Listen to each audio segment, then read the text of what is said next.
David, look at her surrounded by all of these reporters. That's crazy. That's intense. That's absolute circus. Very intense. So Caroline Ellison is like the only person closer to Sam Bankman-Fried than Gary Wang. Like, not only was she in charge of Alameda, but like Sam Bankman-Fried and her were dating. They were sleeping together in 2019. They were dating in 2021. Then they broke up, but they were still together. And so, like, very incestuous business, dating, sleeping together relationship. Incestuous. Also in the Bahamas, the business relationship, everything's just a mess. They're not related though. Let's just clear that up. They're not related. Yes, there's many other things. Like, there's a lot of convoluted paths. They're not related. Bankless Nation, happy Friday morning. It is the second Friday of October, or should I say Flattober, David? It's looking pretty flat out there in the markets. It's down. No? It's sad. Oh, okay. Yeah, nice try. Well, I haven't looked at the markets. You just put them in the prices in, but we'll get to that. What else we got on the week? Topics of the week. The SBF trial of FTX continues on to week 2, Friday of last week, before we were able to cover it. Gary Wang, the CTO of FTX, testified. This week, Caroline Ellison testified for 2 days straight. There's a lot of juicy stuff to unpack there. 2 days? 2 days. 48 hours of testimony? Yeah. Oh, One day was like 8 hours straight. So she just kind of dumped it all about Alameda on the table. Little did I know that Thai prostitutes would be involved with this story. Did you hear about this? No. Yeah, well, okay. You haven't heard about this at all. Oh, you're about to get this fresh. No, I haven't read any of this. Thai prostitutes have entered the FTX arena. Entered the chat? Entered the chat, The arena. It's funny you say that. They used to have an arena, didn't they? We also have Sam Altman. He's talking about crypto on Joe Rogan's show. What did he say? Was it good? Yeah. Was it bad? Did he mention WorldCoin at all? We'll get to that too. David, what else we got? Why do Americans own crypto? The Fed did a survey result. So we'll talk about that. Also, the vampire attack on Lido. I got some takes. That's at the very, very end. And then apparently, Ryan, we're giving our price predictions for ETH. Why are we doing this? You didn't know that? I did not know. I did not sign up for this. You better be thinking of a number, okay? Because we're getting to it. But before we get in, we've got a message from our friends and sponsors over at A16Z. You know A16Z, crypto VC firm. Well, they're telling you they want you to go back to school. That is crypto startup school. What are we looking at here, David? At A16Z Crypto Startup School, it is that time of the season where you can apply to join and get accepted by the Crypto Startup School. It's a 12-week accelerator program to make you into a crypto founder. So cue the Mulan music. We're going to make a founder out of you.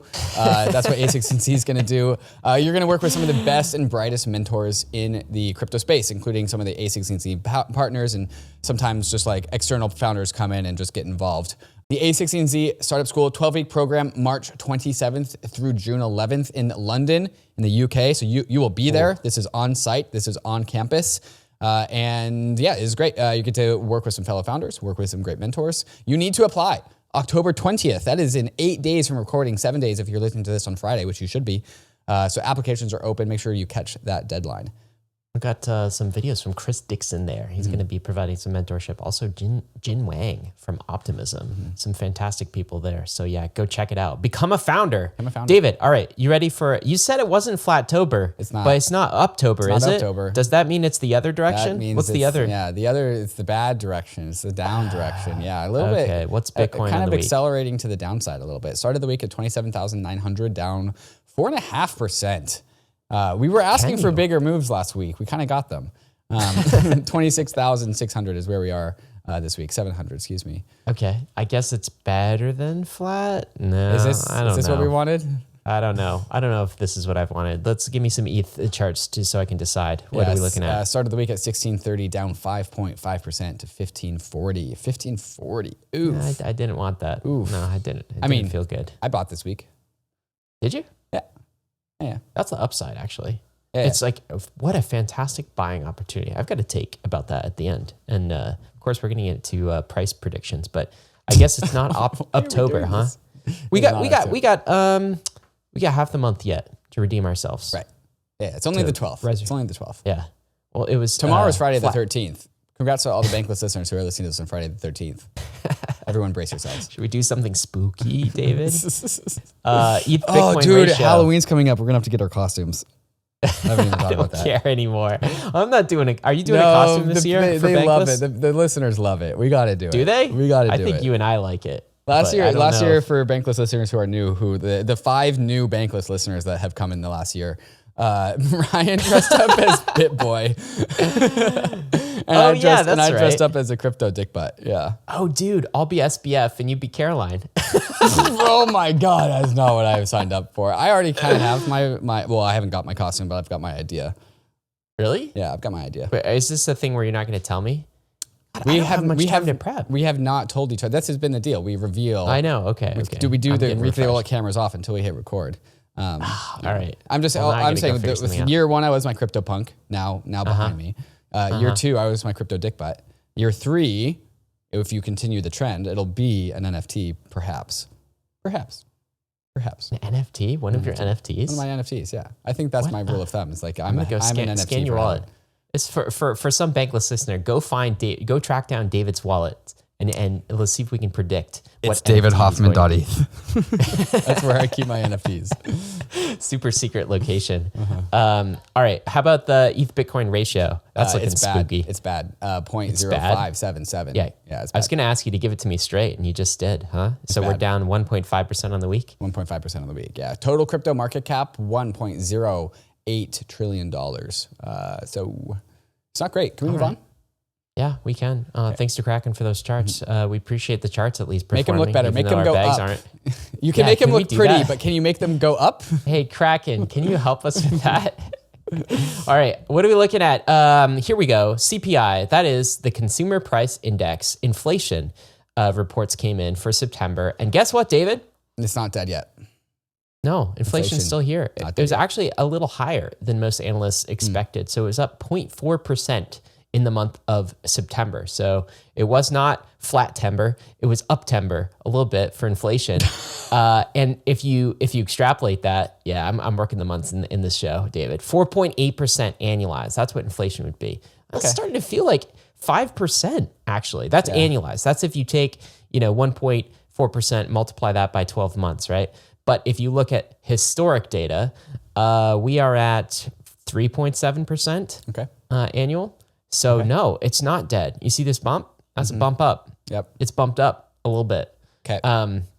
What's interesting is you and I just did a recording with Lynn Alden. So good. We talked about. It was fantastic. Guys, that episode is coming out soon. Actually, I still have her book right here. Yeah. Broken Money, David. Anyway, the contents of that book is in the episode, and it's absolutely fantastic. But one of her takes was, what if inflation just becomes like background noise for us? High background noise. Well, I mean, inflation is always background noise, but what you mean to say is like the volume is increasing, still background, but higher. What I'm saying is like, what if we don't go back to the 90s? What if we don't go back to the 2000s, right? Yeah. What if now it's just a sustained like 4, 5, 6, 7% spikes up, maybe tiny spikes down? Like, what if it's in the background? And Lynn's comment was that's how a lot of countries live right now. I'm talking about kind of in Western developed nations, right? In Europe, what if this is the new normal? In Canada, in Australia, what if this is the new normal? In the US, what if this is the new normal? She mentioned she was just in Egypt, 30% annual inflation, okay? And people just live like that. And so what do you do when you're in a high inflation type of environment? Well, you tend to spend more. You might want to... You might be willing to take out more cheap debt if you can find it in fiat, that's denominated in fiat. You might want to hold your money in other things, real estate in a lot of emerging countries that don't have strong capital markets like the US, stocks for, Western developed countries like the US, maybe crypto. Maybe you start to think a bit more short-term about your spending habits as well. This is very interesting if this is what the next decade holds for us, is kind of sustained high inflation rates. What do you think about this? I was talking to Mariano Conti, who lives in Argentina, who bought a car maybe a few years ago, and he got a 20% interest loan in Argentine peso. So he's paying 20% interest. Terrible loan for a car loan, for a 1-year car loan. Loan shark. It's terrible. But Mariano Conti lives on dollars like most people who live in Argentina. So his first loan payment that he had to pay back the loan was... Most people who can, I would say, in Argentina live on dollars, yes. The dollars are like everyone in Argentina, almost everyone has a person that they exchange dollars with. So it's not just really? Oh yeah, no, it's the dollarization of Argentina is like very well permeated. It's not like an elite. But it's all gray 99%. market, right? It's all gray market. Like, it's all gray market, and it's like totally culturally accepted, right? Everyone has like the guy that comes and swaps currency. Your dollar guy? Yeah, your dollar guy. Okay. Yeah, it's not like an elite only thing. It's just like everyone. Anyways, his first car loan payment was $1,200. So he converted $1,200 into pesos to pay his car loan. And his most recent car loan payment, he told me, was $580 because it only took $580 to acquire the same amount of pesos that he would need to pay back his car loan. So like when he takes like a 20% peso 20% interest rate loan on a 1 year loan, which is a dumb loan, it actually works out because it's inflating so goddamn much. It doesn't matter. Totally. Do you know an elder millennial flex is just to be like, yeah, I got a mortgage at 3%. Yeah. Like that's a huge, like that, what a gift that was. Right. You can't get that nowadays. And you're basically making money on that because inflation is higher than your interest payments. So the Fed has an idea on why people are buying crypto, and it's not necessarily inflation. So apparently, David, every couple of years, the Fed puts out a survey on why people buy crypto. They must be interested. I don't know if they're worried or just how many times have they done this? Generally interested, at least since 2019. First, guess what percentage of Americans the Fed says owns crypto? What do you think? Well, Coinbase said 50 million, and there's like over 300 million citizens. So like what was that number? Like 20%? Quick math? 20%. 20%, 1 in 5 kind of thing? Yeah. The Fed reports less than that. Okay, so this is a survey of about 400 Americans, and they say 8.1% in their survey of Americans that own crypto, which is not nothing. It's not Coinbase numbers. But interestingly enough, this was up from 1.9% in 2019. Okay. 2019, 1.9%. Now, 8.1%. Directionally, I love that number. It's a great, like that's a great multiple, right? It was a little 4X for us. And I think these numbers are actually 2022 numbers. So, although no one's really buying 2023, are they? They're probably selling. But one of the questions they asked in this survey is, why are you guys buying crypto? Why do you own crypto? All right. You want to know the number one reason why 67% of Americans own crypto, David? You want to guess what that is? Number go up? Yeah, it's number go up. As an investment. Right. As an investment was number one with 67%. Number two was curiosity about the tech. That was 21%. I'm in it for the tech. There's always those tech. Those are the ones that are down on their bags. They're just in it for the tech. And then other, interestingly enough, was 10%. You know what got no mentions was remittances, payments for goods and services. So no one using this as a payment in their study. Or number, the last one, most dishearteningly, almost at zero, because they don't trust banks. Well, duh. You don't, as an American, buy crypto for remittances. Well, okay, I guess if you are an American citizen and you are sending crypto abroad, then I guess you are. If you're like if you have family abroad, if you've recently immigrated, that sort of thing, maybe you're probably doing like stable coins. I would expect. But the big use case of the 8% is investment. Is number go up. So, anything surprising there for you, David? No, that checks out. Well, I know you're in it for the tech, man. So I'm in it for that 20%. I'm in it for the memes. Here's a number. That's all we got at this point in the market. Christ. Ooh, okay. Here's a number that is straight down. It looks scary. Is this a good chart or a bad chart we're looking at? This is the Validator Queue. Explain it. Okay, now we're talking about crypto. We're transitioning that was a to hard crypto. pivot. That's a hard pivot. Okay, this is the Ethereum proof of stake validator queue. So quick rock through memory lane.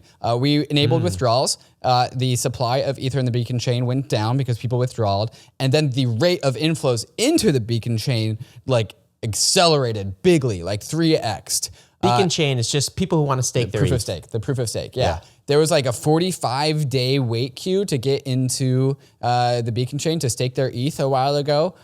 We have finally approached an equilibrium. That acceleration of people depositing into proof of stake has finally started to come down. So it's currently less than 24 hours to deposit your ETH into the Beacon chain staking contract and get your Ether staking. And so this inevitably was this was never going to be up only, of course, like, not all Ether is going to stake. And so we have found the equilibrium. That equilibrium is around 27.3 million staked Ether. That's 22.7%, which is about the 20 to 30% range that we predicted. So about 3.5% APR is about what the market wants. And if that goes down, then people won't want it anymore. And this is the equilibrium that we have finally arrived at. Cool. It is cool. Bullish, bearish? I don't neutral. know. It's just straight neutral. As a staker, I was, wanting to keep that number above 3%, certainly. Right. So I didn't want the queue to stay full and the demand to be kind of perpetual. Yes. And so as a staker, you are not it's good alone. to see that number go down. You are not alone in that. Everyone would like feel that way number to too? go up. Yeah. Okay. Everyone else should unstake. Please unstake. I think one reason, why did it get so high? Because 45 days is pretty high, right? Yeah. For all these people wanting to get in the Beacon Chain Club and stake their ETH. I think it was really because once withdrawals went through post Shanghai, people just saw like lower risk. I mean, maybe I'm extrapolating, but that was true for me. I was just like, okay. It was so Shanghai. obvious. I was arguing with Bitcoin maxis about like, as soon as withdrawals are enabled, Ethereum's going to collapse because everyone's going to unstake. I'm like, you're an idiot. That's not how it's going to work. Why do you do that to yourself, David? Why do you still argue with Bitcoin maxis, huh? Because people are wrong on the internet, Ryan. Oh, okay. You can't sleep. Can't sleep. Someone's wrong on the internet. Token terminal. Speaking of Bitcoin, you want to get all your angry takes out about Bitcoin? Friend.tech just surpassed Bitcoin in 30-day fees. Okay, Friend.tech is making more money selling each other's friend shares. Sorry, they don't call them that. Friend keys than Bitcoin is making selling block space. That's what this means. That's a layer Bullish, 2 bearish. app. That's not even a layer 1 app on Ethereum. A layer 2 app is making more money than Bitcoin is. Yeah, so that's Friend.tech. Paying Ether very little for security because it's on layer 2. Friend.tech revenue, 28 million. Bitcoin revenue, 26 million over the last 30 days. ETH revenue, 90 million. Tron revenue, 87 million. The Tron revenue is actually such a dark horse. Turns out Tron has very similar economics to Ethereum, and it's super duper used for payments. And Dave, you should be careful saying Tron, okay? Because that old Justin Sun guy is kind of litigious. So you should be careful what you say about him. Are we going to open up the store? Okay, can you open up the article then? If we're going to open up the store, article? We're going to open it. Bankless released a Tron bull versus bear case. Let me find this. Inspired by, at least for me, it was inspired. I didn't write it. It was inspired by Paul Enya's article about the economics of Tron and how they're mimics Ether and they're kind of bullish. And so we published this article. Jack wrote it. Great article. Wrote the bear case and then the bull case. And so there was talking about the bull case for Tron is already super dubious. Why is it dubious? Well, because the founder, Justin Sun, in my opinion, is a morally bankrupt character. And we careful, David. It's just my opinion. It's my opinion. And you could say that. We just the article gave that disclaimer. It's like, hey, the bear case for Tron is that Justin Sun is dubious. There's allegations of fraud, and then the author and the newsletter editor of Bankless got pulled into a Telegram group with Justin Sun's lawyers for Tron. And they submitted a cease and desist for talking shit.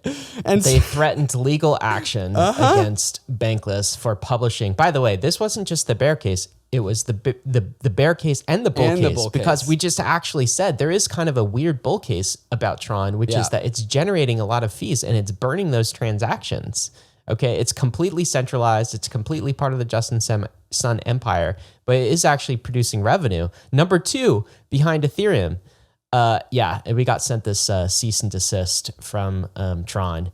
And we talked to our lawyers. Here's what they say. Wild assertions like Tron's primary function is to enrich its insiders, and participating in the zero-sum game is a mistake that you will invariably regret. If you want to live on a chain wrought with fraud and deception, then Tron might just be the one for you. God, I'm so proud of Jack. That's what Jack put in the post. But yeah, Tron's lawyers disputed that. They didn't like that. They sent us a cease and desist.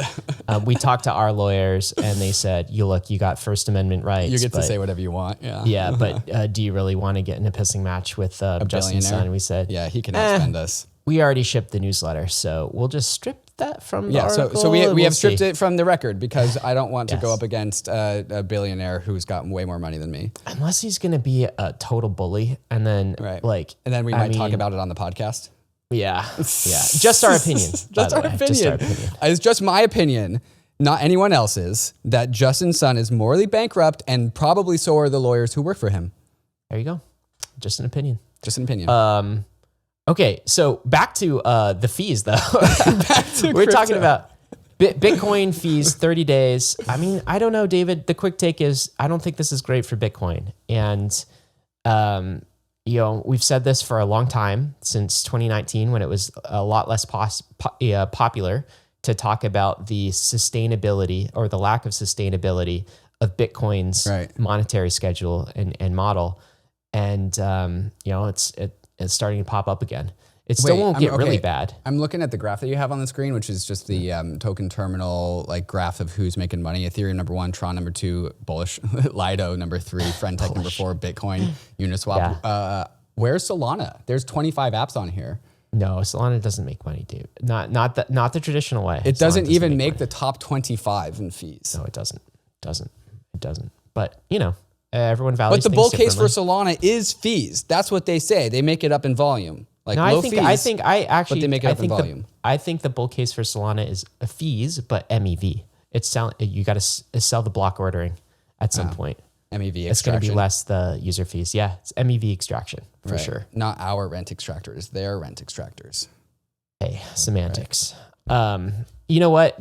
We promised the last thing here is tribal warfare coming out left and right. Yeah. In this price predictions, though. Okay. So this was a price prediction from Standard Chartered Bank. Don't know who Standard Chartered Bank. My favorite bank. That your favorite bank? Yeah. Okay. Well, they're analyzing Ether, and according to their analysts, Ether could reach $8,000 by the end of 2026. Okay. So, but that's not their top side. Their top side at the end of the journey, the long-term range is 26,000 to 35,000. Okay. All right. Now we're talking. Yep. And I don't know what timeline that is, but it's probably like in the fullness 10 of years time, out. It sounds like. Yeah, something like this. Final destination. The equilibrium of ETH price is. Yeah, the equilibrium. So I don't know what backs their analysts, but I know, David, you have some takes on the price of ETH. Or at least, do I? If you don't, at this point in the episode, when I teased you just 15 minutes ago to get your take ready, because I'm going to ask you, what do you think the top is for this bull cycle for Ether? What's the top? Give me a number. Call the top for the next cycle. I mean, my heart says 15K. Okay. 15K. So we had 10K was the meme price last bull market, and we got to 4,800, which in logarithmic terms actually isn't terribly far off from that, but still a 2x away from the top. So increasing last cycle's call from 10K to 15K, I think is appropriate.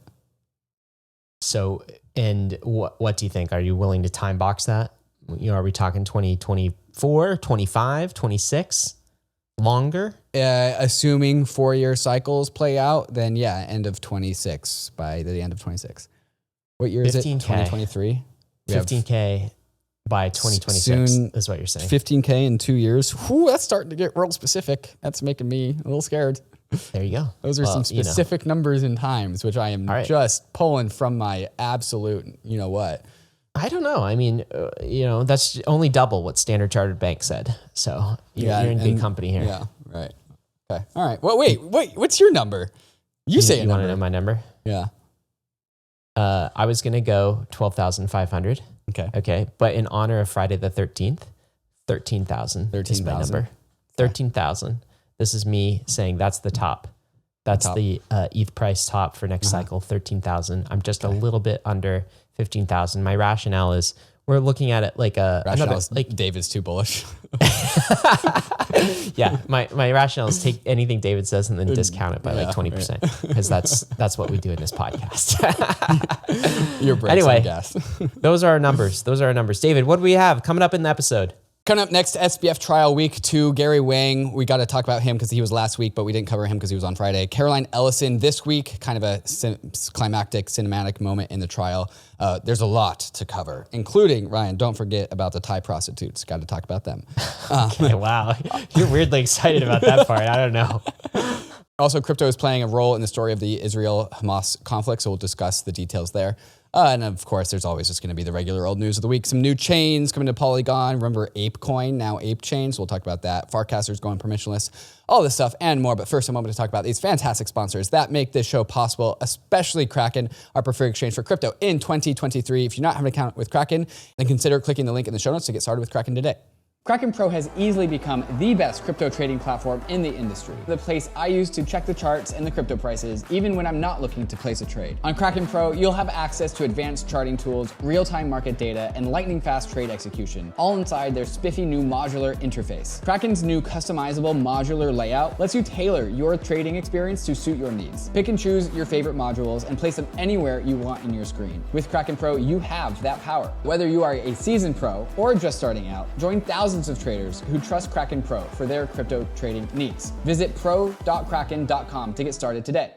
ARBITRUM is accelerating the Web3 landscape with a suite of secure Ethereum scaling solutions. Hundreds of projects have already deployed on ARBITRUM 1 with flourishing DeFi and NFT ecosystems. ARBITRUM Nova is quickly becoming a Web3 gaming hub, and social dApps like Reddit are also calling ARBITRUM home. And now, ARBITRUM Orbit allows you to use ARBITRUM's secure scaling technology to build your own Layer 3, giving you access to interoperable, customizable permissions with dedicated throughput. Whether you are a developer, enterprise, or user, ARBITRUM Orbit lets you take your project to new heights. All of these technologies leverage the security and decentralization of Ethereum and provide a builder experience that's intuitive, familiar, and fully EVM compatible. Faster transaction speeds and significantly lower gas fees. So visit arbitrum.io, where you can join the community, dive into the developer docs, bridge your assets, and start building your first app with Arbitrum. Experience Web3 development the way it was always meant to be: secure, fast, cheap, and friction-free.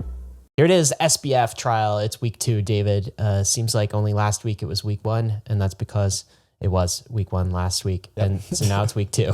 We have some new characters, new testimony entering. Well, you give me the analysis. So I have absolutely no idea what happened. I saw some illustrations, like the one that we're looking at, which is Caroline Ellison looking at Sam Bankman-Fried, looking absolutely bewildered, sad. Here's another one, by the way. These illustrators did the characters just zero favors. So, okay, my hot take is I feel like the illustrator here, this is more art than actual, like, what these people look like. My take is that the illustrator here is going to sell these for NFTs later as NFTs, that is as a hot iconic take. NFTs. That is a hot take. I'm assuming the illustrator works for the court. So if I don't know how this works, but that's property of the court. Really? Which how that works? I don't know. I don't know. Maybe the court can issue an NFT? Maybe I don't the know. Court, yeah. My tinfoil hat's off. So tell us what happened. What happened in week 2 of the SBF trial? Some bombshells, I'm sure. Well, first we have to start with last week, Gary Wang. We need to cover what he talked about on Friday. Gary Wang, the CTO of FTX. This is the illustration of Gary Wang. Really smart glasses he's wearing here. Okay, so what was the big punchline was that, the story goes that we understood as crypto Twitter, crypto people, was that Terra Luna collapsed, wiping out $50 billion, followed by Three Arrows Capital, another X numbers of billions of dollars. And that's where the hole in the Alameda FTX balance sheet occurred, because they had exposure. Yeah, that was the common narrative. That's what I thought. That was what we understood, and kind of makes sense. Turns out that the hole in FTX's balance sheet started at Genesis with their very early relationship with Alameda. Genesis of what? Of the whole thing. FTX, Alameda in 2019 had a convoluted relationship that allowed for Alameda to borrow funds from FTX starting in 2019. It did not begin in 2022. This started from Genesis. FTX was a fraud from Genesis. And that was the big learning moment that we got out of Gary Wang. The way that it started was that I think they Alameda just wanted to be able to do some things. And so at Sam's direction, and so both Caroline Ellison and Gary Wang, who testified this week, it's understood that they have entered plea deals with prosecutors. And so both of them thematically would use these words at Sam's direction.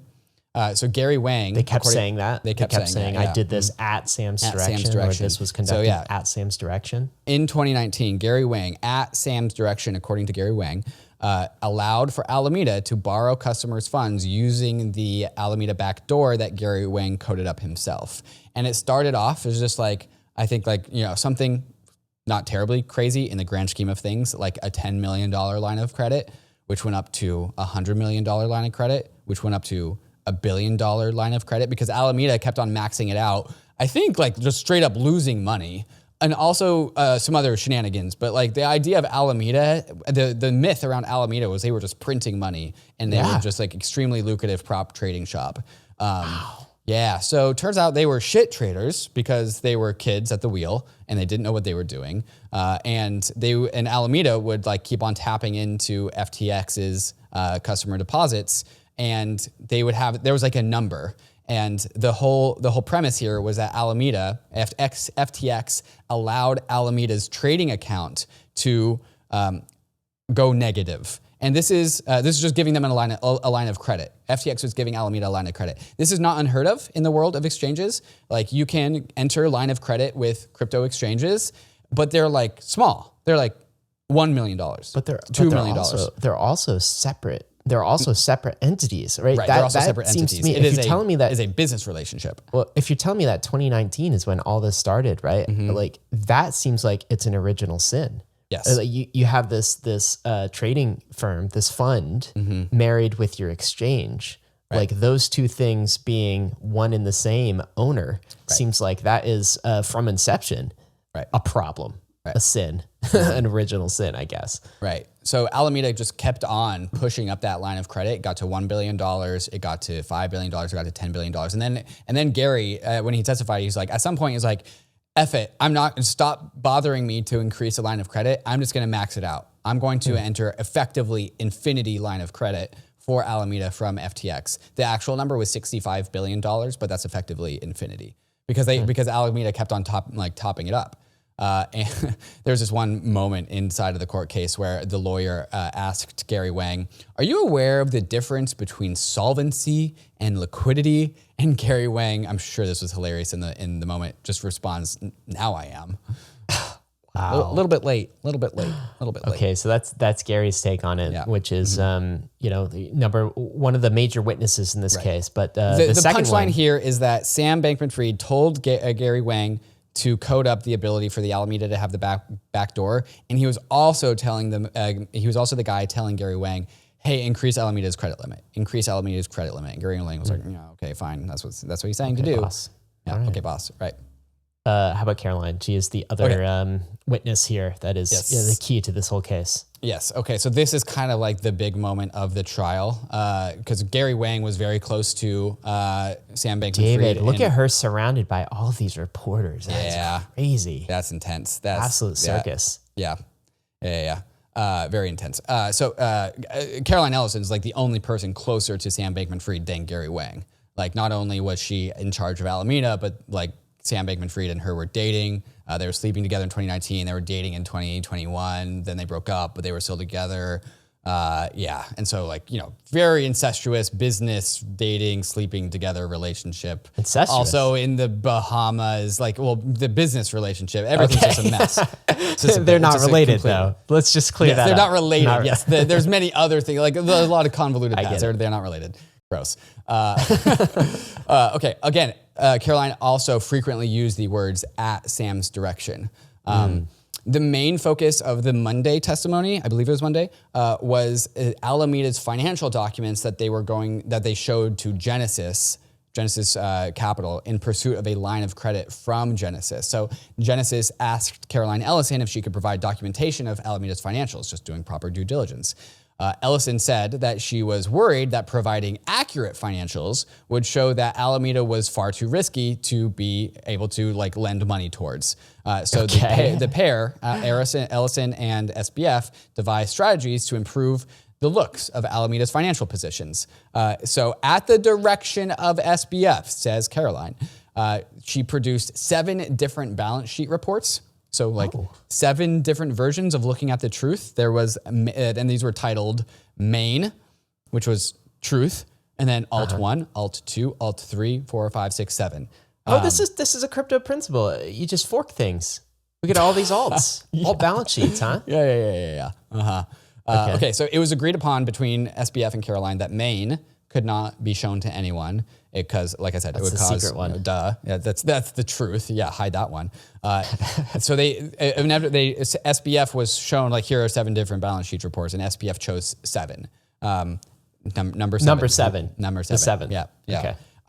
I'll make the assumption here as like 1 was like the most truthy, and 7 was the least truthy. This is uncorroborated. This is me shooting from the hip, but I mean, he chose number 7 of 7. I'm going to go with knowing Sam and knowing what we know in this trial, he chose the least truthy one.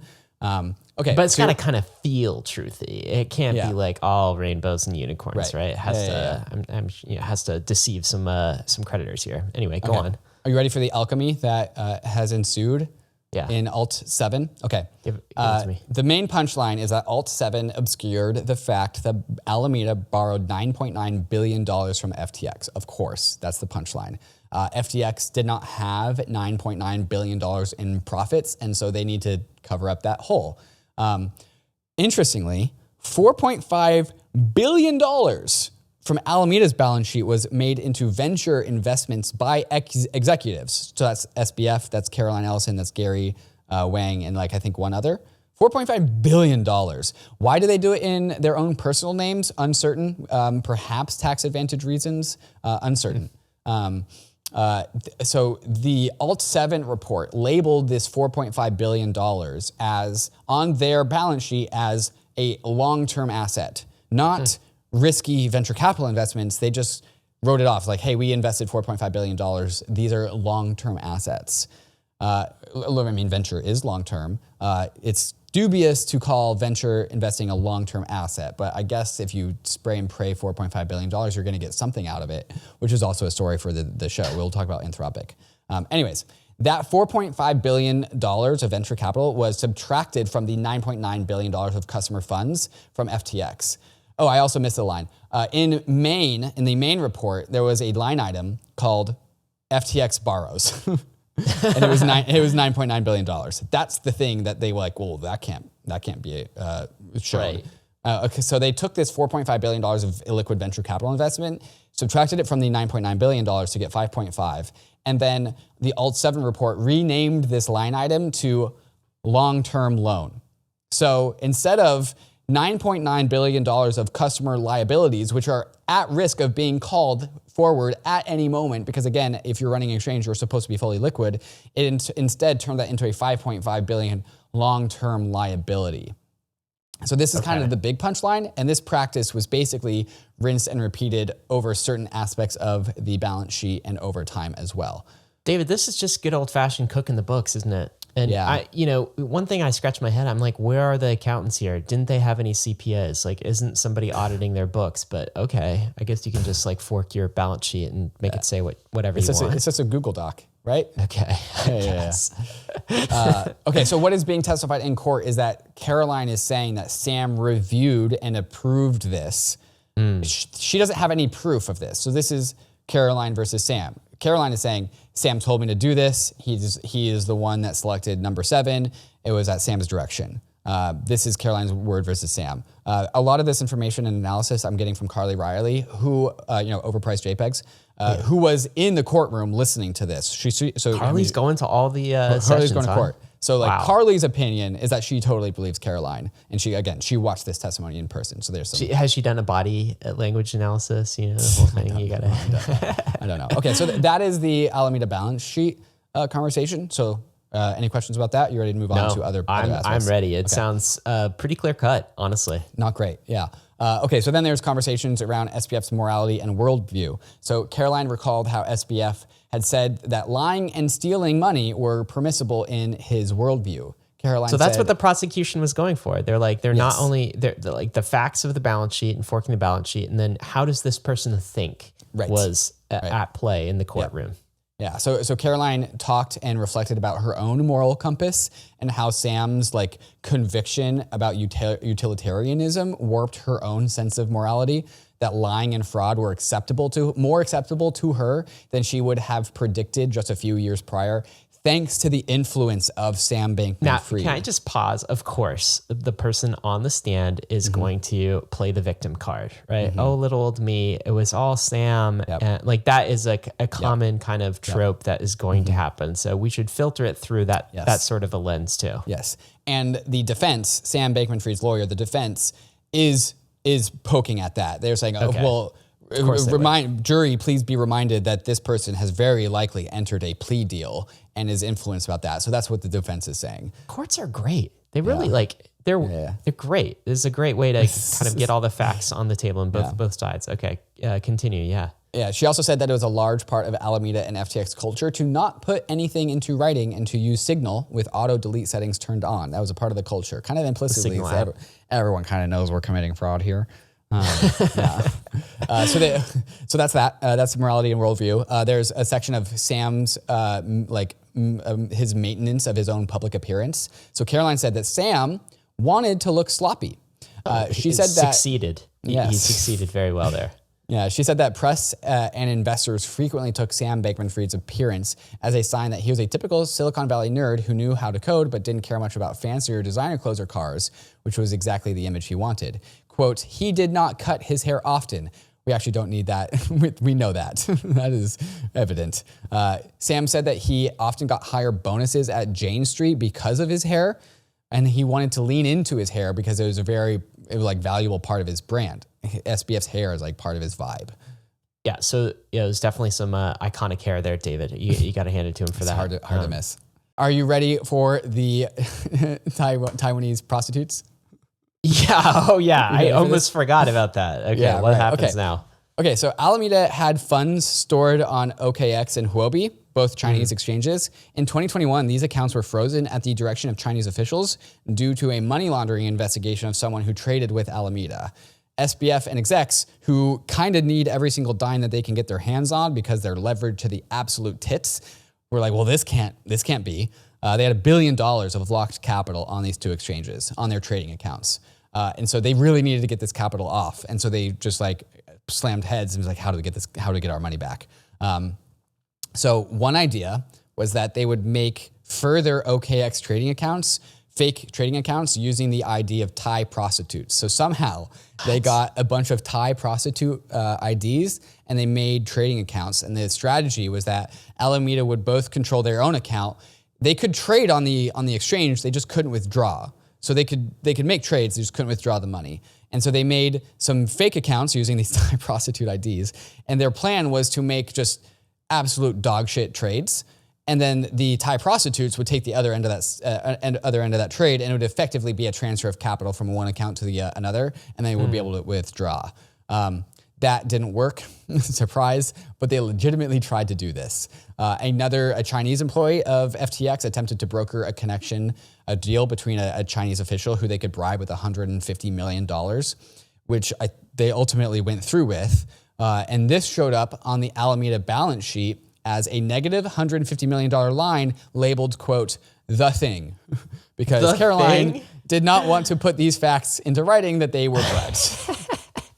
No one's going to suspect it if we just label it the thing. The thing. But that's how that works. $50 million, the thing. So Chinese authorities can just freeze accounts, and the way to get that unfrozen is $150 million.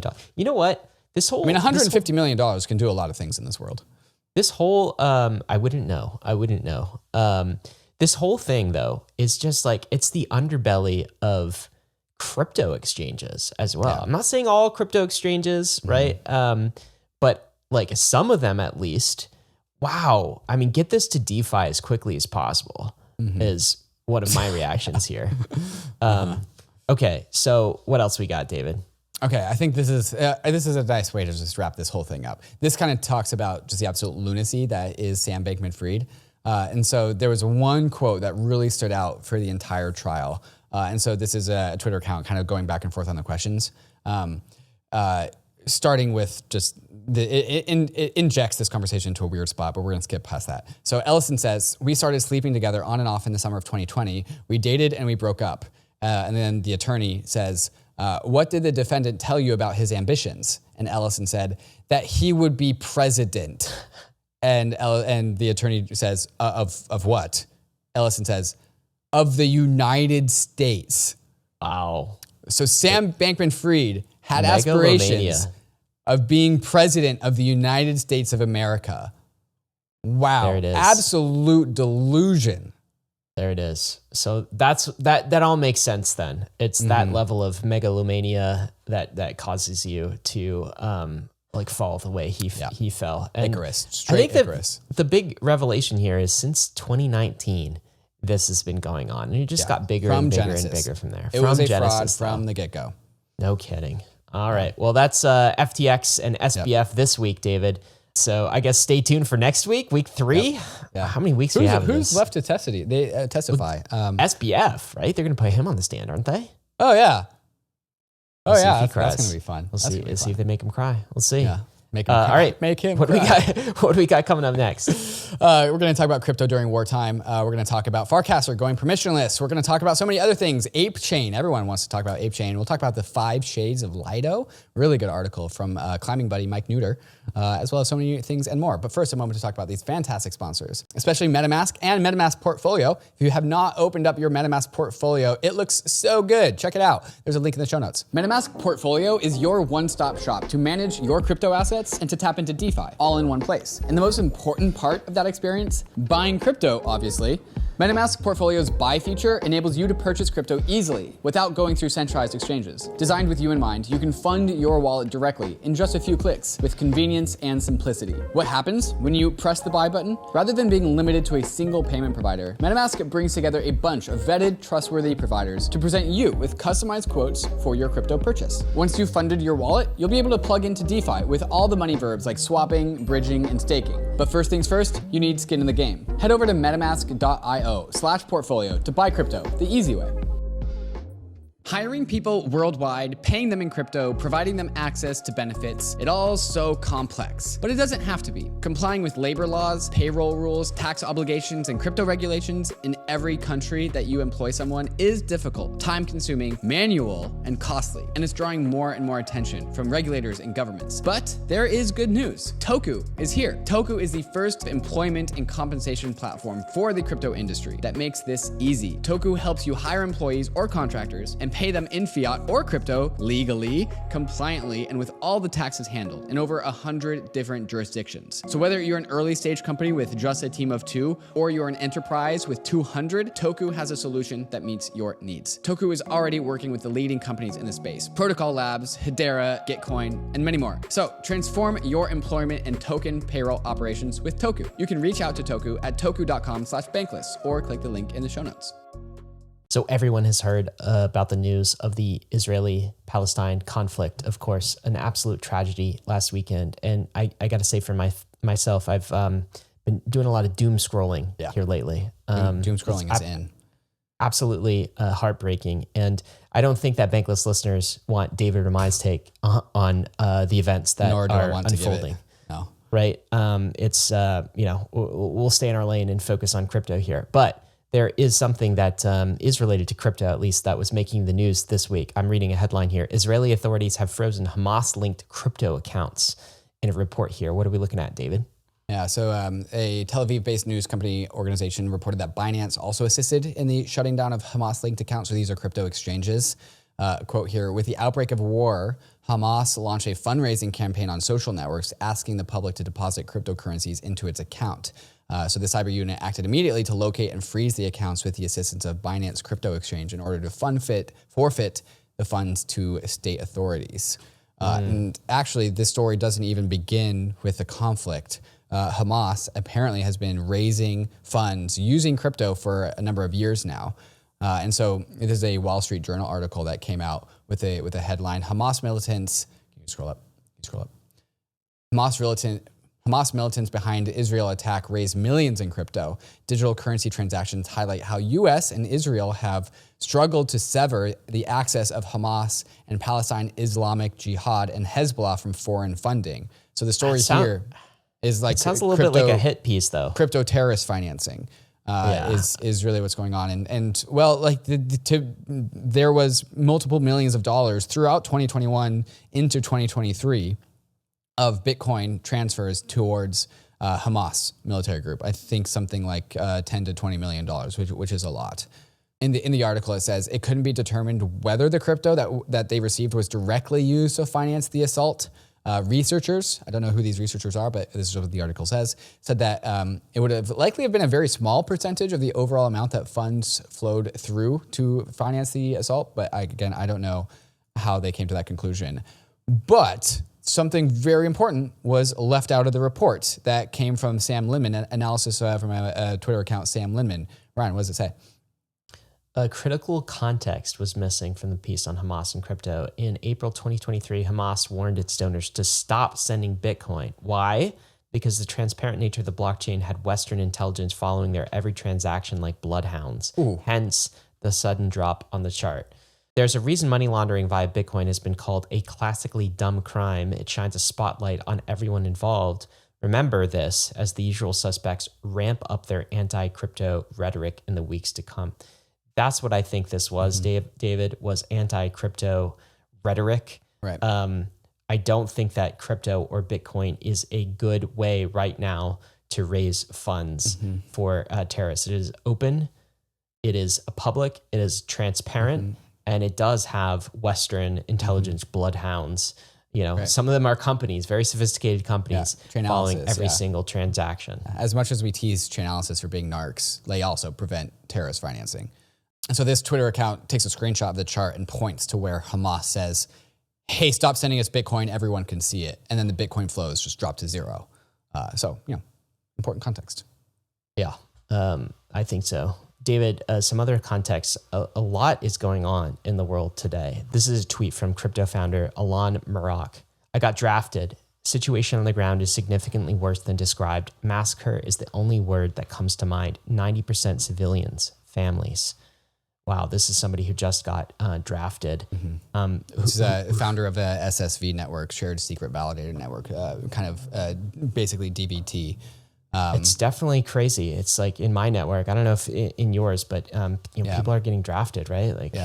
I was in Tel Aviv in February and met a bunch of people who I've heard now have both been called into the reserves, which being called into the reserves is apparently much better than being on the front lines. But yeah, I mean, like there's just a lot of crypto founders in Israel. Like Starkware is all in Israel. Just like this is extremely disruptive to parts of the crypto industry. Like we have a large footprint in Israel. There's that. And then there's the other context. Like you ever want to read a pick-me-up, go read Ray Dalio. He just sent this email, David, and I just saw the headline here and the first paragraph. What happened and is happening between Israel and Hamas, like what happened and is happening between Ukraine and Russia, should raise revulsion and fear in everyone.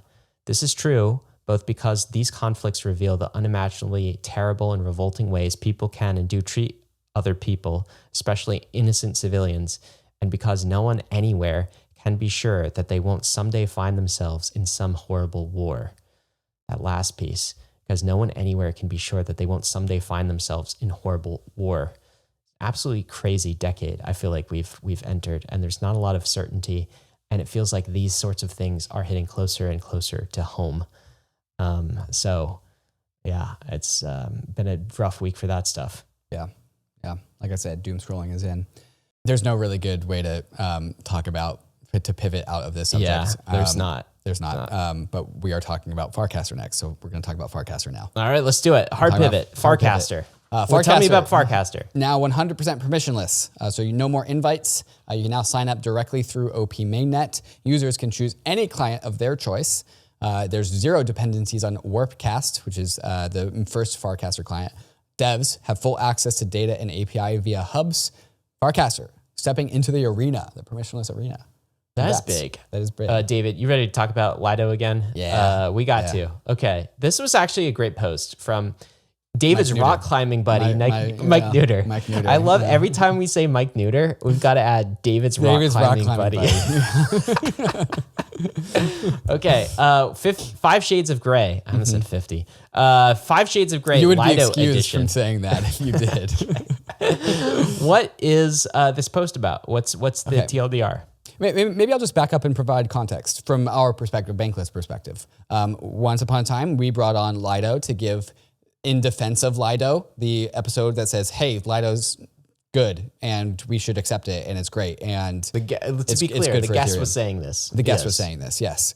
Awesome. Just one side of the Lido debate. The other, then we recently had on Danny Ryan, which is saying, hey, Lido's bad, it's too centralized, we should be concerned about at Lido going over 33%. Right now, perhaps it's an attack. Right now in Ethereum, this is like kind of the bear market fight that we are currently going through. Is Lido good or is it bad? Like two factions fighting. And even like internal EF members don't have homogenous views about this whole thing. Like I think Danny... I think very much Ethereum aligned community members too, right? Yeah. Don't like it's pretty... right.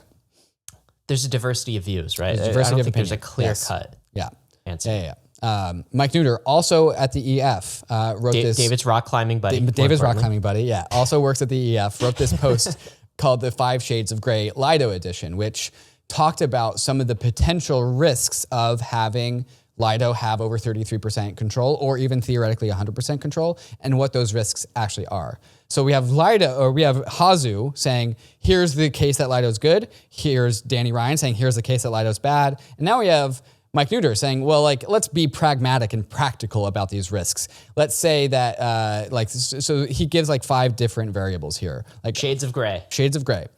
So on one hand, Lido's roadmap clearly prioritizes decentralization. It is going to be a decentralized protocol. On the other hand, Lido financially benefits from the centralization of stake. So that's one variable. On one side of things, Lido can launch an attack on Ethereum consensus. But in reality, the outcomes are that Ethereum survives and Lido dies. Another variable, Lido is composed of 30 plus node operators, which is decentralized, it's distributed. But also, DAO governance is a tool to coordinate cartel behavior. So DAO governance is the one centralizing factor. Next, some amount of moralistic pressure may be unavoidable. So like the anti-Lido faction is just going to exist.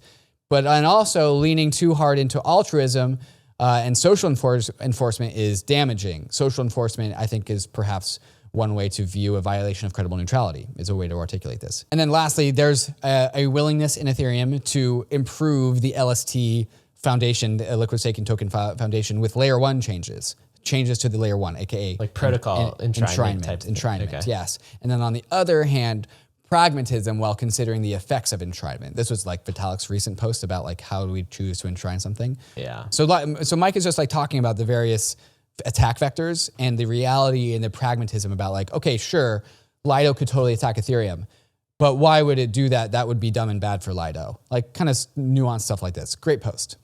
Yeah, I think it's a great post. There's definitely some shades of gray. You know, the cleanest thing though, David, and I think this is going to be a take of yours later, if I'm predicting your takes later, is actually to have some competitors enter the ring. Some competent competitors. Where are they? I will invoke the words of Danny Ryan. Where is the vampire attacks?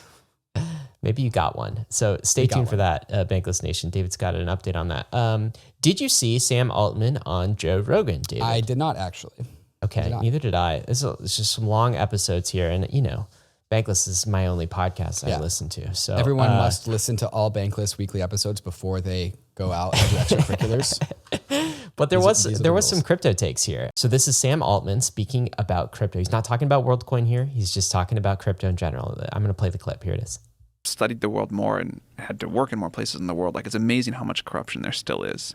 But the shift to a technologically enabled world, I think, is a major force against it because it's harder to hide stuff. And I do think corruption in the world will keep trending down. Because of its exposure. Yeah. Through technology. I mean, it comes at a cost, and I think the loss, I am very worried about how far the surveillance state could go here. But in a world where payments, for example, are no longer like bags of cash, but done somehow digitally, and somebody, even if you're using Bitcoin, can like watch those flows. I think that's like a corruption reducing thing. I agree, but I'm very worried about central bank digital currency and that being tied to a social credit score. That super against. Yeah, that scares the shit out of me. Super against. And that the push to that is not, that's not for the overall good of society. That's for control. I think like, I mean, there's many things that I'm disappointed that the U.S. government has done recently, but the war on crypto, which I think is a like, we can't give this up, like we're going to control this and all this, like that's like, that's the thing that like makes me quite sad about the country. Wow. Okay. War on crypto is a thing that he's most disappointed about for the U.S. Good take here. I mean, I can't disagree with that. I also agree. I think he probably just sees crypto as just like writing on the canary in the coal mine for what's about to happen to AI. It's like, these are synonymous fights. There's also a later Joe Rogan take on Bitcoin itself. I mean, the real fascinating crypto is Bitcoin. To me, I mean, that's the one that I think has the most likely possibility of becoming a universal viable currency. And it's, you know, it's limited in the amount that there can be. It's, you know, people mine it with their own computer. It's like, that to me is very fascinating. And I love the fact that it's been implemented. This is the classic Joe using the idea of Bitcoin more than Bitcoin specifically. Yeah, but what a powerful idea it is. Yeah. And you could argue that Bitcoin has certainly enshrined itself in the meme wars here. Yes.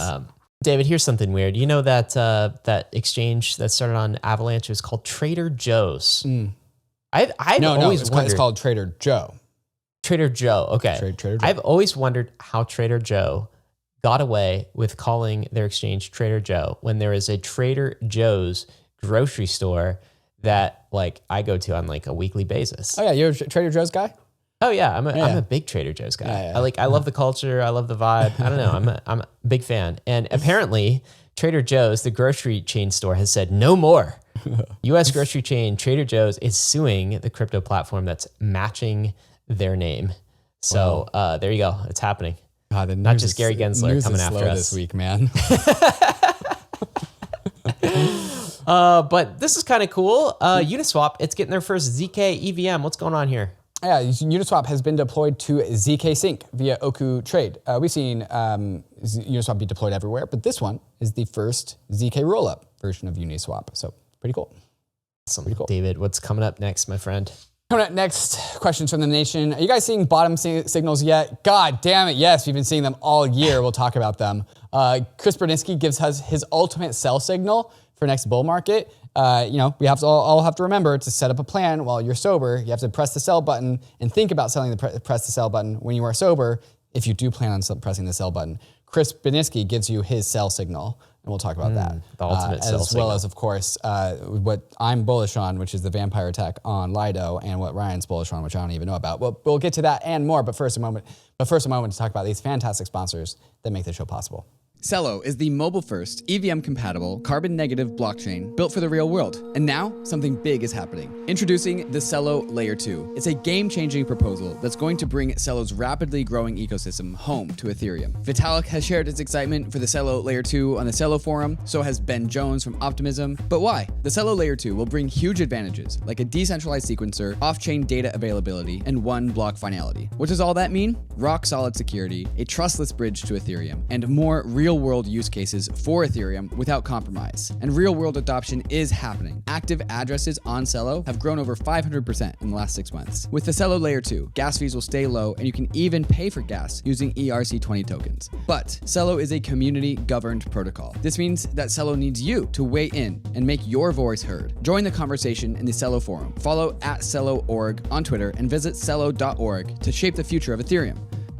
You know Uniswap, it's the world's largest decentralized exchange with over $1.4 trillion in trading volume. You know this because we talk about it endlessly on Bankless. It's Uniswap, but Uniswap is becoming so much more. Uniswap Labs just released the Uniswap mobile wallet for iOS, the newest, easiest way to trade tokens on the go. With the Uniswap wallet, you can easily create or import a new wallet, buy crypto on any available exchange with your debit card with extremely low fiat on-ramp fees, and you can seamlessly swap on Mainnet, Polygon, Arbitrum, and Optimism. On the Uniswap mobile wallet, you can store and display your beautiful NFTs, and you can also explore Web3 with the in-app search features, market leaderboards, and price charts, or use Wallet Connect to connect to any Web3 application. So you can now go directly to DeFi with the Uniswap mobile wallet. Safe, simple custody from the most trusted team in DeFi. Download the Uniswap wallet today on iOS. There's a link in the show notes. Questions of the week. This one from Bankless citizen Caesar Severus, 0x Caesar Severus. Of course, I should get that right. So many TradFi and crypto bottom signals out there.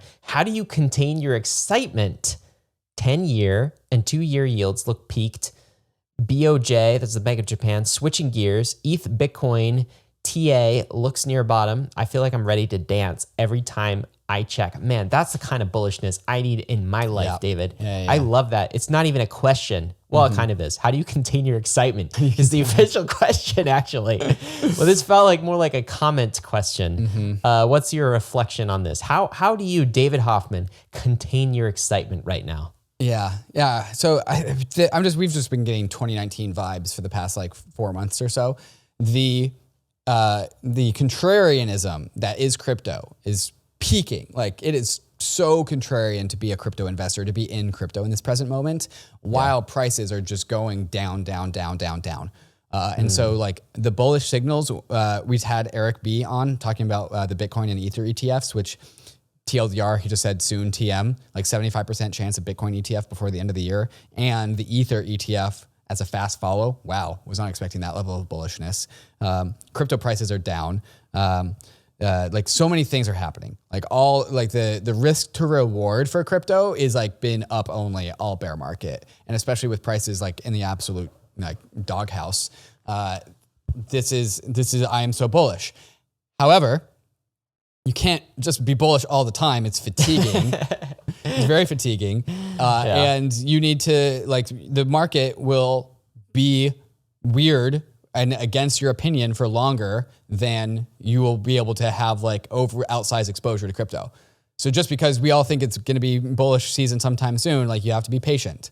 When the cool thing that was the bull market of 2020, pre-2021, is that anyone who was in crypto in 2019 saw the 2021 bull market happening in 2020. We had like 6 months of crescendoing excitement and activity that was DeFi summer that led into NFT mania. And ETH price, the blue chips, Bitcoin price almost didn't do anything. They really didn't do anything. They kind of went up. Like Bitcoin, Ether broke above $360 and went up to $480, which like we all knew was like, yo, it's on. Like we haven't seen $400 in 2.5 years. It's on. And then like 2 months later, we were at $1,700 or something where we are now. But we had 6 months of like very strong indications of crypto is in before the blue chips ran. And so like, I think what I'm saying is like, you know, be excited and be patient. It will take time. It'll probably take more time than you think, but things will get exciting again before prices move if we are pattern matching between 2019. Does that make sense? Do you agree? Yeah, but that wasn't the question, David. The question how do was, I contain my how excitement? do you contain your excitement? Oh, I'm telling them to not get too excited. Like, okay, spread it out. So you dampen it. Spread out your excitement. Spread out your excitement. Yes. Okay. Yes. That's a good answer. I don't have anything better. I just doom scroll, I guess, to contain my excitement. That's what I've been doing lately. Takes of the week. Here we go. The first take from Chris Berninsky. David, I've always wondered, next bull cycle, we know it's coming. How will we know it's the top? How do we know when to sell? What's the sell signal? Is it Katy Perry's nails? Do you remember that was like 2017? Yeah, that was a great 2017 top signal. That was like she put different crypto logos as her on fingernail paint. Yeah, that was 2017. Monero. I think IOTA was on there. We should have known in 2017. Cardano was on there. Okay, how about 2022? What was the FTX buying Miami Heat Arena? Oh, that's a good all one. the arenas top being signal. bought. Yeah. Okay, so what's going to be the next top signal? Well, Chris Berninsky has the answer. What are we looking at here? Okay, so this has been going around in just like normal culture. This has been in vogue. There's this big structure in Las Vegas. It's a dome. It's a very big dome, and it's all LEDs. It is a complete massive dome of LEDs. And right now we're looking at this massive smiley face on it. I've seen it be a basketball promoting some like basketball game. I've seen the inside of it, and it's like one of the coolest looking concert arenas of all time. Really? And advertising on the Sphere will cost $450,000 a day or $650,000 a week. The sell signal is when you see some dumb startup exchange, call it some like letter FTX or something. It's not going to be an exchange next cycle, David. Don't. It's going to be something new. It's going to be something different. Maybe some cool new crypto thing that has never existed before. That's probably a fraud. Is buying advertising space on the Sphere. I think that is just a good take. All right, so I guess we're not doing this, huh? In 2024, We're not putting the Bankless podcast on this thing. When you see NFTs on the Sphere, yeah, you need to sell those NFTs. Okay, there we go. We got our top signals prepared already. This is a take from Justin LaRoe. What are we looking at here? It looks like ads in the paper. What's he saying? Yeah, we're looking at the Argentine paper and then also Argentine Nikes. So you could buy a car in 2006 in Argentina for 31,000 pesos. 31,000 pesos. Brand new car. Brand new car in 2006. In the year 2023, you can buy a pair of sneakers for 36,000 pesos. Wow. So from car to sneaker from 2006 to 2023. Wow. That is absolute That's inflation. That's what that looks like. Yeah. Man. Okay. There we go. David, what are you bullish on this week? Don't tell me it's the Argentine peso. It's not the Argentine peso. No, I'm bullish on vampire attacks. You know what a vampire attack is, right, Ryan? I do. But tell me, refresh our audience. Okay, before I go into this, I'm going to disclaim I am an angel investor in the thing that I'm talking about right now. Oh, so you're shilling us right now. I am full shill, committing the sin. I am the worst, et cetera, et cetera, et cetera. You can see full disclosures at bankless.com/disclosures. Tell me, you dirty shill. What do you got? Okay, we're doing the vampire attack. Okay, so Lido's got $14 billion of TVL. That is vampire attackable. One thing that Danny Ryan was talking about in his podcast with us and others, just like, where's the competition? Where's the vampire attack? He literally said, where's the vampire attack? Staking providers actually trying to eat into Lido's market share is what you're talking about. Exactly. So how would a vampire attack work? We saw this with SushiSwap versus Uniswap. You take Ether or staked Ether from Lido. So you buy staked Ether from Lido, and then you go over to Diva, the protocol in question, and you deposit it in the Diva vaults. And then you get rewarded with Diva tokens for putting TVL into the Diva vaults. And then Diva swaps the staked Ether for Diva Ether and gives you back tokens. So it's incentivizing. It's an economic incentive for you to take Lido's TVL and put it in Diva's vaults, and you'll get Diva tokens for it. Why would I want, besides the token incentive, why do I care? Like, why is that better than Lido? Why is Diva? What is Diva? What is Diva? Diva is a LST protocol, which if I wanted to encapsulate what it is in a meme, in a very short sentence. So you know how like layer 2s are going after EVM equivalents, like Optimism, Arbitrum are trying to go after EVM equivalents. They are trying to be one-to-one compatible with Ethereum. That's kind of their strategy. Diva is doing something very similar with Ethereum staking. So it uses a lot of the same infrastructure of Ethereum staking as a microcosm of Ethereum. So it's like a fractal spinoff, a mini version of grander Ethereum proof of stake inside of the Diva vaults. What do I mean by this? How does it work? Diva uses DVT, distributed validator technology, aka squad staking, and they make and they have the Diva contracts. And you, as a validator who can run a node, can permissionlessly, unlike Lido, permissionlessly enter the Diva registrar with just one Ether as collateral. And you run a node, and using DVT, you band together with others to produce a staking a validator when it's time for Diva to produce a block. And so there's this band of DIVA validators that have at least one Ether of capital, and they register with the DIVA contract by submitting the Ether into their contracts. And then using DVT, when DIVA is called upon to produce a block for Ethereum, 16 independent validators come together to create a virtual node. This is how DVT works.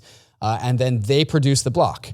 And then that is the DIVA produced LST block. And then DIVA just in time, at the time the block is produced, these 16 come together randomly. They're randomly selected. Randomly selected. How are they randomly selected? They use the beacon chain RANDAO randomness, which is how Ethereum proof of stake also selects for Ethereum validators. So it's repurposing and reusing components of Ethereum staking to produce DIVA staking with this one very core piece of unlocked technology, which is DVT.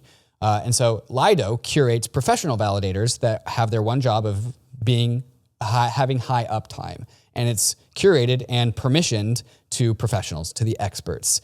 DVT is that technology that democratizes that power to the masses, where if one of the 16 people that come together, or 3 or 5 of them, are down because they're amateurs, because of DVT, you only need parts of that squad to sign off, and everyone is up. And so it's how you get 99.9999% uptime, because you have redundancy without dual slashing risk. So it is a technically, in my mind, my opinion, technically superior protocol that is also executing a vampire attack upon Lido, which is why I'm bullish. So you think it has a credible chance at pulling some of this market share away, and is more decentralized than some of the alternatives out there. That's very cool. Well, another disclaimer I'll add for you as well is this is a very new protocol, of course. I think you're writing a post about this, which is why I know, but smart contract risk is the key thing you have to worry about at this stage of the game. Like all protocols. Yeah. Well, there you go. All right. Well, thank you, David, for your shill fest there. Absolute the worst. I am the worst. Absolute worst. I mean, it's good to have some competition in the ring for sure, and this is a credible attempt at it. And there are others coming down the pike too, but I'm excited too. Overall, I'm just a fan of the drama. I know you are. I like the drama. You just step right in, don't you, my friend? All gas. All right. You got to ask me the question now. Ryan, what are you bullish on? I'm bullish on the price of ETH. Speaking of shillers. Bro. It's like a really good price right now. It reminds me of, do you remember 2019, 2020 when we were floating in this range of between, it was like 150 and like 200, 250 type, that range. And it felt like we were there forever. 1600 is like the new 200 to me. Well, we're at 1530, so we're well below 1600. There you go. This whole range, right? The whole range, think of like 1,000 to like 1,600 is kind of the range, I feel like. 1,000 be a bit low, but that to me is parallels between like 150 and 300, where it felt like we were floating there forever. And like, I think when you're evaluating the price of ETH, you have to ask yourself of like, is it going to go down again? Right. And the answer to that is, yeah, it could totally spike down. I mean, we could get to 1,000, we could go even below 1,000. Macro could go crazy as well. But I guess I'm just feeling echoes of the last fractal pattern of the 200 to 300 range, except this time there's no existential, like, are we going to make it type of crisis. There's like more building, there's more block space, there's more money printing going on than ever before. And yeah, I think it's a very bullish, good time to start, if you haven't already, buying Ether. Yeah. And I remember like a series of tweets I started making within this price range of like, ETH at 200 is hilarious. And I kept like tweeting this out as it would hit 220 and, it would go higher and higher. I'm almost at that stage where I feel like the price of ETH is just very low relative to the ROR, potential. Yeah. It's almost there. It's almost stupid. One other thing I was thinking of with Ether in general is, are we investing in ETH, David, because we're uber optimistic or because we're uber pessimistic? Bro, you're going to bring an existential question into this end of the weekly roll-up? And I was buzzer beater 50-minute question? I forgot, right? It's like, for me, it's a little bit of both. It's 100% both. The world's falling apart. What's your take on that? World's falling apart, and we're putting it back together. So there's some optimism and some pessimism there. The pessimism is the world's falling apart. The optimism is we're building something new. We have the solutions. If we didn't have the solutions, then it would just be pessimism. But we have the solutions. So it's a weird place to be, right? When you look out, and it's, I mean, really shitty week for the world. Right. So sure. I gave this take during the Linalden debrief that only goes out to Bankless Premium subscribers who subscribe to the ad-free there you go, shilling RSS again. feed. There you go, shilling. The ad-free RSS feed. So if you never want to hear another Bankless shill about other people's products, you can just hear me shill about my products. So this is a take that I gave on the premium feed. I think we during 2021, you and I were just like ultrasound money, burn. Maybe we kind of over-indexed on that. Maybe that was exhausting for the listeners. Why do we focus on the burn so much? Is it because when ETH burn, number go up, and that's what we want because we're here for the money? Or are we looking at the Argentine peso inflate at 150% a year? The Turkish lira inflate at over 100% a year? The United States dollar has a destiny to inflate. And we are looking at people's savings being like eaten away, either slowly inside the United States or extremely rapidly everywhere else. We're watching the GDP of global economies fall apart as a result of this, entering low trust societies as a result of fiscal mismanagement at best and corruption at worst, which leads to more inflation. So when we see Ethereum, the protocol, having economic surplus and taking that surplus and putting it back into the money via the burn, and we are increasing the savings of the user base, the holder base of Ether, as a direct inverse relationship to the decay of people's savings and the decay of the fiscal situation in the United States, that is why we celebrate the burn. It is the same reason why we shit on inflation is why we celebrate the burn. It's a benefit to the savers, to the widest possible distribution of the Ethereum network, the Ether holders. It is something to celebrate. It is something optimistic. It is a reason to be optimistic about the future. We are strengthening our economy. And so it's not just number go up. It is the inversion of the things that we are bearish about in society. That's why we celebrate the burn. Well, that is well said, my friend. That is the most spiritual reason to support the burn ever. Right. Not just number go up. But also number go up. Oh. Yeah, that's part of it too. Come for the money, stay for the tech. Come for the tech, stay for the money. Doesn't matter. Just stay. Please stay. Number is not going up though right now, and that's the meme of the week. Look at this. Yeah. What are we looking at here? Meme of the week. The meme line is the sellers are getting exhausted, and then we have a picture of the sellers. I don't know if I should know who this person is, but he looks like he could run 3 marathons in a row. They are not exhausted. They are not at that exhausted. point in the market. Yeah. There we go. Disclosures. We mentioned David and I didn't mention myself. I am also an angel investor in Diva. Maybe that's why I let you go on so long about it. We've got all of our investments on the bankless.com/disclosures page. Just a reminder, we don't do paid content. We're not journalists. We are long-term investors. Risks and disclaimers. Crypto is risky. You could lose what you put in, but we are headed west. This is the frontier. It's not for everyone, but we're glad you're with us on the Bankless journey. Thanks a lot.